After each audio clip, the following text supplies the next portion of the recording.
We've explored freeze frames, which allows you to fix rows or columns on the screen while you're manipulating the data, but this has no effect on the print copy of your data. If you go to Print Preview with our employees data, you can see on page 1, this is without any manipulation of the print settings, we have titles across the top, but on page 2, there are no column headings.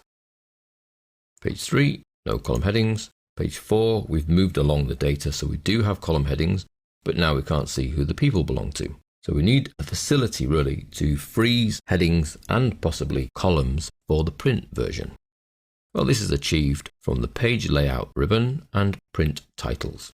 Print titles section is this area here, rows to repeat at top, columns to repeat at the left. So if I need all of those column headings that are in row 1 to be at the top of every single printed sheet, then I simply click into here, click on row 1, and you can see it puts $1:$1 into the rows to repeat at top. If I then would like some of the columns to be on every page, I click in columns to repeat at left and highlight those columns. So let's take B, C, and D, and you can see that it places $B:$D. OK. No physical change to the on-screen view takes place, but in Print Preview now, there's the first page, so that looks the same. But on the second page, I have the column headings appearing, and the third, column headings still appear. When we hit the fourth page, which is where we effectively move laterally along the sheet, I can see I have the title, first name, and surname repeated, and then the data that fits on that sheet.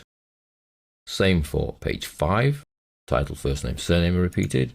6, and then on 7, when we've moved laterally across the sheet again, I'm still seeing the title, first name, and surname. So that's repeating the columns and the rows when you print the file, which is done by setting your print titles from the page layout ribbon.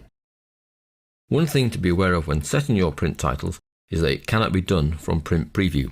If we go to Print Preview, and then we know there is an option down here for page setup, from within here, we can set some things, such as forcing the data to fit in less pieces of paper, the margins, the header, the footer. But what we cannot do on the Sheet tab is actually set the print titles whilst you are in Print Preview. You need to be in the normal view to make those changes, and then in Print Preview, you will see those changes. Just in case you end up here and thinking, why can't I make those changes? It's because you are in Print Preview. So you need to go back to your sheet and use the Print Titles dialog box directly. You can see now that these options are available to set your rows that will repeat at the top of every page when you print, and the columns that you will repeat at the left-hand side of every page that you print.